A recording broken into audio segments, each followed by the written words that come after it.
Corona की दूसरी wave से लड़ने के लिए हमारे पास जो सबसे ज़रूरी हथियार है वो है वैक्सीन। लेकिन बड़ा सवाल ये है कि आखिर वैक्सीन है कहाँ। 18 साल से ऊपर के लोगों को वैक्सीन देने की शुरुआत जो हमारे देश में की गई थी, उसे फ़िलहाल दिल्ली, महाराष्ट्र और कर्नाटका में बंद कर दिया गया है। कारण है वैक्सीन की शॉर्टेज, और जब तक ये शॉर्टेज ख़त्म नहीं होगी 18 साल से ऊपर के लोगों को वैक्सीन दिलाना मुश्किल लग रहा है। वैक्सीन से उम्मीद हमें इसलिए भी थी क्योंकि वैक्सीन का सबसे बड़ा उत्पादक हमारे देश में ही बैठा था, सीरम इंस्टीट्यूट। इससे पहले शायद सरकार ये मान बैठी थी कि वैक्सीन की ज़्यादा ज़रूरत नहीं पड़ेगी और धीरे धीरे सब अपने आप ही ठीक हो जाएगा, लेकिन तस्वीर कुछ और होने वाली थी। सरकार की प्लानिंग में आखिर कहाँ गड़बड़ी हुई, आखिरकार सरकार कोरोना को लेकर कितनी गंभीर थी, आइए आज हम इसी को समझने की कोशिश करते हैं। कोरोना के चलते मौत के आंकड़े अभी भी थमे नहीं हैं और गुमनाम लाशों के बारे में तो कोई बात ही नहीं कर रहा। बिहार और यूपी में गंगा में तैरते शवों की खबर हम पहले ही देख चुके हैं, और प्रयागराज में गंगा किनारे जो शव दफनाए गए हैं वो खबर भी किसी से छुपी नहीं है। अब जानते हैं ये सब क्यों हुआ? क्योंकि शमशान घाटों में शवों का अंतिम संस्कार करने के लिए लकड़ी की कमी पड़ गई थी। शमशान घाटों में लकड़ियां नहीं थी कि शवों का अंतिम संस्कार किया जा सके। खैर, वापस वैक्सीन पर लौटते हैं। अब तक हमारे देश में कुल 19 करोड़ से ज़्यादा वैक्सीन लग चुकी हैं। ये डेटा ज़रा देखिए। हमारे देश में 45 साल से ऊपर के 14 करोड़ 45 लाख लोगों को फर्स्ट डोज लग चुकी है और 2 करोड़ 74 लाख लोग दूसरी डोज भी ले चुके हैं। इसके अलावा 1 crore 64 lakh health care workers का वैक्सीनेशन अब तक हो चुका है।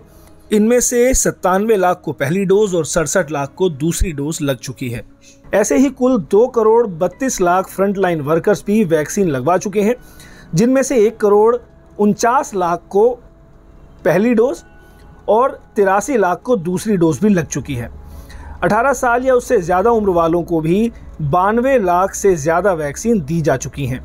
ये सभी आंकड़े 22 मई तक के हैं। हमारे देश की कुल आबादी है करीब 139 करोड़, जिसमें से 19 करोड़ 34 लाख डोज फिलहाल लग चुकी हैं, और ये हमारी आबादी का बहुत छोटा सा हिस्सा है। हमारे देश में वैक्सीनेशन की ड्राइव शुरू हुई थी 16 जनवरी को, और पहले ही दिन करीब 3 लाख लोगों को वैक्सीनेट कर दिया गया था। सरकार ने एक टारगेट रखा था कि जुलाई अगस्त तक करीब 60 करोड़ लोगों को पूरी तरह से वैक्सीनेट कर दिया जाएगा, मतलब उन्हें 120 करोड़ डोज का इंतजाम करना था। लेकिन इसी बीच कोरोना की दूसरी वेव ने हमारे देश के हेल्थ सिस्टम को ध्वस्त करके रख दिया। अब हमारे देश में वैक्सीन की ही नहीं बल्कि अस्पतालों में बेड्स की भी कमी थी और ऑक्सीजन की भी कमी थी, और इसी कमी की वजह से हज़ारों मरीजों ने दम तोड़ दिया, जिनमें से कई सारे मरीजों की जान बचाई जा सकती थी क्योंकि उन्हें सिर्फ बेसिक इंफ्रास्ट्रक्चर की ज़रूरत थी, सिर्फ अस्पतालों में बेड की ज़रूरत थी, सिर्फ ऑक्सीजन की ज़रूरत थी। लेकिन हमारी सरकार उन्हें ये भी नहीं दे सकी। ऐसे हालात सिर्फ तभी पैदा होते हैं जब हमारे देश के डिसीजन मेकर क्लियर नहीं होते, जब हम पूरी तरह से तैयार नहीं होते। अब देखिए आधार पूनावाला का वो बयान जिसमें उन्होंने कहा था कि हमें सरकार की तरफ से 26 करोड़ डोज का ऑर्डर मिला है। इसके अलावा भारत बायोटेक को 7 करोड़ डोज का ऑर्डर दिया गया था। कुल हुए 33 करोड़ डोज। डेक्कन हेरल्ड की खबर के मुताबिक सरकार ने 35 करोड़ डोज का ऑर्डर दिया है। इसके अलावा सीरम इंस्टीट्यूट ने राज्यों से भी 11 करोड़ वैक्सीन का ऑर्डर ले रखा है, तो कुल हुए 35 + 11 46 करोड़। अगर यही आंकड़ा आप पकड़कर चलें तो 46 करोड़ वैक्सीन से 2 डोज के हिसाब से आप 23 करोड़ की आबादी को वैक्सीनेट कर सकते हैं, और ये हमारे देश की कुल आबादी का बहुत छोटा सा हिस्सा है। स्पुतनिक वैक्सीन के 2 बैच अब तक आ चुके हैं, वो भी जोड़ लीजिए करीब 3 लाख डोज हैं।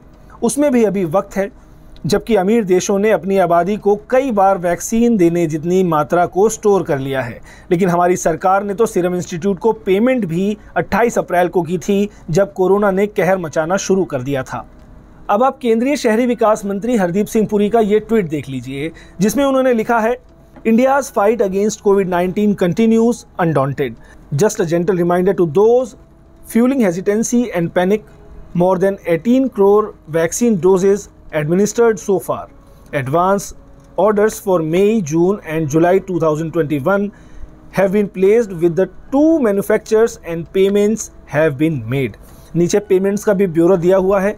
Advance order placed with Serum Institute 5 crore 60 lakh vaccine PM care fund से 1176 करोड़, और इसके नीचे 11 crore on 22 April 2021 health ministry, 10 crore dose 10 मई 2021 हेल्थ मिनिस्ट्री, और इसके लिए आगे लिखा हुआ है 1575 करोड़। जुलाई 2021 तक इसकी डिलीवरी पूरी होगी। लेकिन अभी मई का महीना चल रहा है, इसके बाद जून का महीना आएगा और फिर जुलाई का महीना आएगा, तब जाकर के ये डिलीवरी मिलेंगी। तो आप समझ लीजिए कि इस समय हमारे देश में क्या हालात हैं, जब लोगों की मौत हो रही है, वैक्सीन की शॉर्टेज इतनी ज़्यादा है, और ऐसे में जो वैक्सीन की जो पूर्ति होगी यानी कि जो सप्लाई होगी ठीक तरीके से वो जुलाई के महीने में ही शुरू हो पाएगी, और उसके बाद भी हमें वैक्सीन की ज़रूरत पड़ने वाली है। ऐसा नहीं है कि वैक्सीन की ज़रूरत बस जुलाई के महीने तक ही होगी, क्योंकि हमारे देश की आबादी बहुत ज़्यादा है और सभी लोगों को पूरी तरह से वैक्सीनेट करने के लिए हमें भारी मात्रा में वैक्सीन की ज़रूरत पड़ने वाली है। अब मॉडर्ना और फाइज़र ने भी दिल्ली को वैक्सीन की सप्लाई देने से साफ इनकार कर दिया है। मुख्यमंत्री अरविंद केजरीवाल ने कहा है कि उन्होंने राज्य को सप्लाई देने से साफ इनकार कर दिया और कहा है कि वो केंद्र से ही बात करेंगे। इसके बाद अरविंद केजरीवाल ने कहा कि हम केंद्र सरकार से हाथ जोड़कर प्रार्थना करते हैं कि वो इन कंपनियों से बात करें और वैक्सीन को इंपोर्ट कराएं, ताकि इन्हें राज्य में सप्लाई किया जा सके। पहले हेल्थ इंफ्रास्ट्रक्चर की प्लानिंग नहीं हुई, उसके बाद वैक्सीन की प्लानिंग नहीं हुई, जबकि दूसरे देशों में इसकी प्लानिंग बहुत पहले ही हो चुकी थी और कई अमीर देशों ने अपने देश की आबादी को कई बार वैक्सीनेट करने जितनी वैक्सीन को पहले ही स्टोर कर लिया है। ये सिचुएशन पूरी तरह से अवॉइडेबल थी, लेकिन उसके लिए एक प्रॉपर प्लानिंग चाहिए थी, एक गंभीर तरीके से इसको लेकर के प्लान करने की ज़रूरत थी। लेकिन हमारे देश में ऐसा नहीं किया गया, जिसका खामियाजा हमारे देश की जनता आज भुगत रही है।